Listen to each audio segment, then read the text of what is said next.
Well, I've been a journalist for about 25 years, and I was educated to lie, to betray, and not to tell the truth to the public.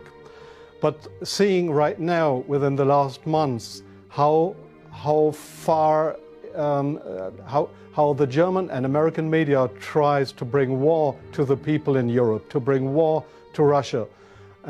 This is a point of no return, and I'm going to stand up and say it is not right what I have done in the past, to manipulate people, to make propaganda against Russia, and it is not right what my colleagues do and have done in the past, because they are bribed to betray the people, not only in Germany, all over Europe. The reason writing this book was that I am very fearful of a new war in Europe, and I don't like to have this situation again, because war is never coming from itself. There is always people behind it to push for war.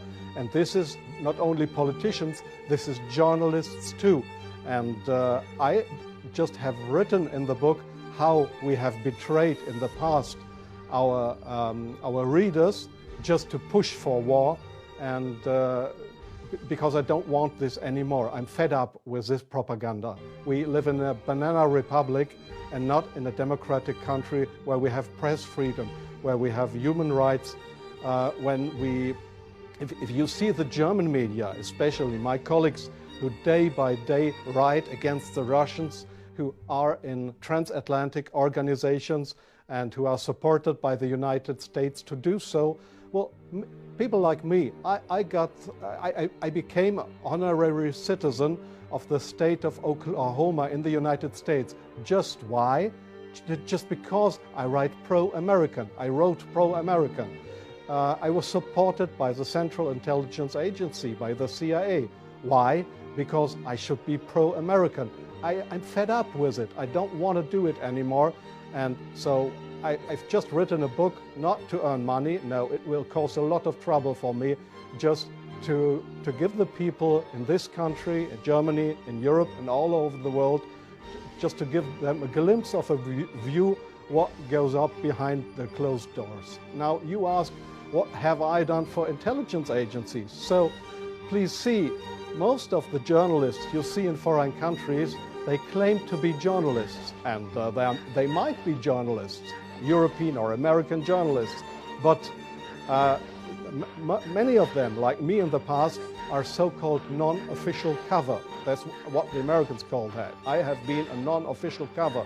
Non-official cover means what? It means you too work for an intelligence agency. You help them if they want you to help them, but they will never, or when they find out that you are not only a journalist but a spy too, they will never say, oh, this was one of our guys. They will not know you. That means non-official cover. So I have helped them in several situations, and I feel ashamed for that too now. Like I feel ashamed that I have worked for a very recommended newspaper like the Frankfurter Allgemeine, because I was bribed by billionaires, I was bribed by the Americans not to report exactly the truth, but I just imagined in my car while I was driving to this interview, I just tried to work out in my brain what would have happened if I would have written a pro-Russian article in the Frankfurter Allgemeine. Well, I don't know what would have happened, but we were all educated to write pro-European, pro-American, but please, not pro-Russian. So I'm very sorry for that, but this is not what I understand for democracy and for press freedom. I'm very sorry for that. I'm sorry in interrupting you. I'll give you one example. Sometimes the intelligence agencies, they come to your office and want you to write an article. I give you an example not from strange other journalists, from me myself. I've just forgotten the year. I just remember that the German Foreign Intelligence, Bundesnachrichtendienst, it is just a sister organization of the Central Intelligence Agency. It was founded by the American Intelligence Agency. So one day the BND, this German Foreign Intelligence Agency, came to my office at the Frankfurter Allgemeine in Frankfurt. And they wanted me to write an article about Libya and about Colonel Muammar Gaddafi.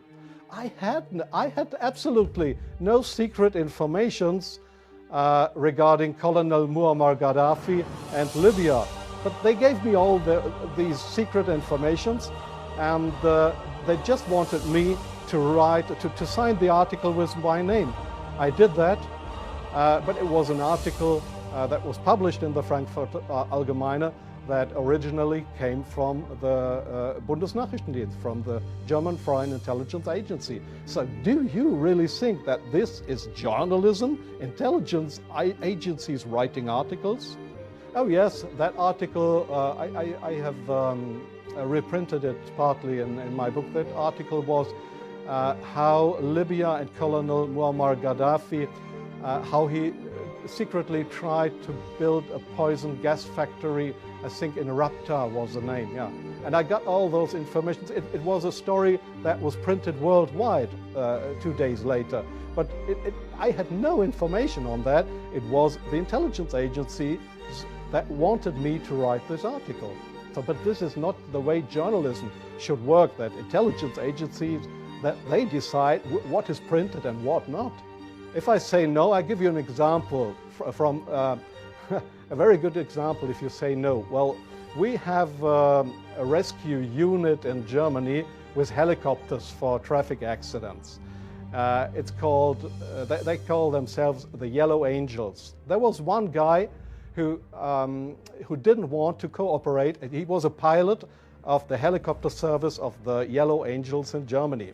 This guy said no to the Foreign Intelligence Service, Bundesnachrichtendienst, when they approached him and wanted him as a non-official cover to work for the German Foreign Intelligence Agency, under, just to pretend to be somebody from the Yellow Angels.